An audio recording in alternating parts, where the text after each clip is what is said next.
अलिफ, कुरान पाक में अलिफ के साथ जब भी कोई हरकत आ जाएगी, जबर जेर पेश, खड़ी जबर खड़ी जेर उल्टा पेश, या जज़म या मद, ठीक है।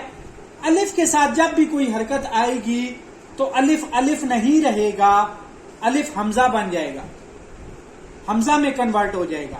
ये बात आपने हमेशा याद रखनी है।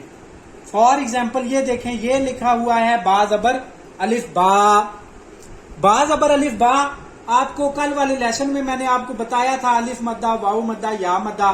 अलिफ से पहले जबर आ जाए तो वो अलिफ मद्दा हो जाता है, जो एक अलिफ के बराबर, एक अलिफ के बराबर लंबा करके पढ़ना है, ठीक है, लंबा करना है।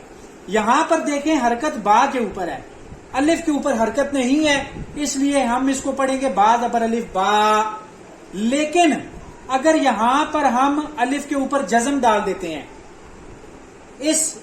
इस शेप को जज़म कहते हैं, ठीक है, जज़म, इस शेप को कुरान पाक में आपने अल्फाज के ऊपर बहुत दफा ये वाली शेप देखी होगी, इसको जज़म कहते हैं, ठीक है।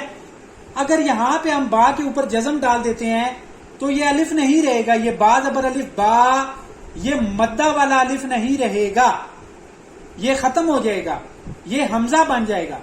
तो इसको हम पढ़ेंगे बा जबर हमजा बा, बा जबर हमजा बा।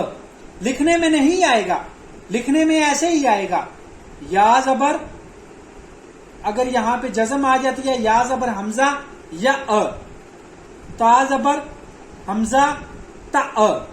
ये चीज आपने याद रखनी है कि अलिफ के साथ किसी भी किस्म की कोई हरकत आ गई तो अलिफ हमजा बन जाएगा, अलिफ अलिफ नहीं रहेगा।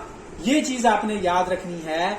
और हरूफे तहज्जी में अलिफ और हमजा को छोड़कर जितने भी हरूफे तहज्जी हैं उनको कम से कम एक अलिफ के बराबर लंबा करके पढ़ना है।